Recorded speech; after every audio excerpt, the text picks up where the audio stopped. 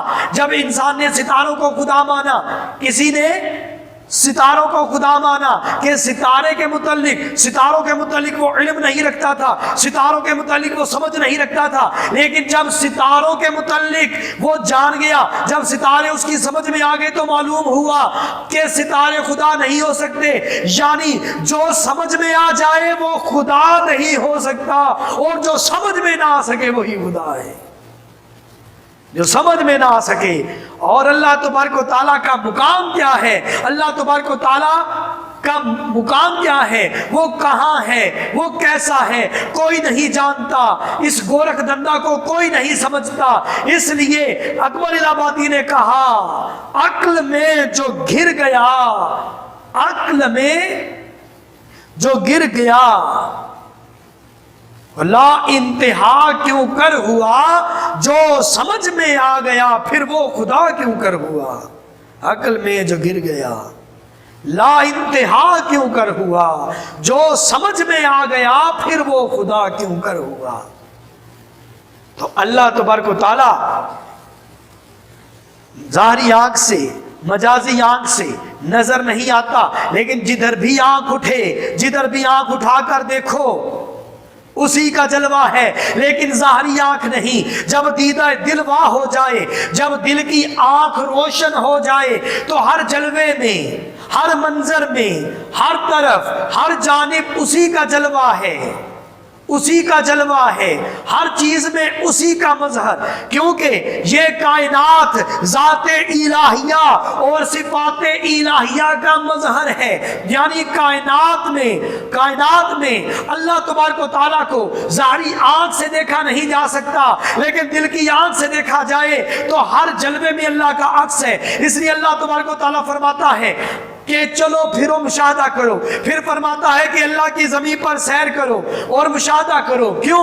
کیونکہ جب انسان مشاہدہ کرتا ہے، دل کی آنکھ سے دیکھتا ہے تو اسے پتا چلتا ہے کہ ابھرتے سورج میں خدا ہے، ابھرتے سورج میں خدا ہے، سورج کے سفر میں خدا ہے، سورج چاند ستاروں میں خدا ہے، رنگین بہاروں میں خدا ہے، پرندے کی چہک میں خدا ہے، پرندے کی چہک میں خدا ہے، پھولوں کی مہک میں خدا ہے، ویرانے کے ہو میں خدا ہے، پھولوں کی خوشبو میں خدا ہے، گلستانوں میں خدا ہے، ویرانوں میں خدا ہے، ندیوں آبشاروں میں خدا ہے، رنگین نظاروں میں خدا ہے، رنگین نظاروں میں خدا ہے، روشن صبحوں میں خدا ہے، اور سرمئی شاموں میں خدا ہے.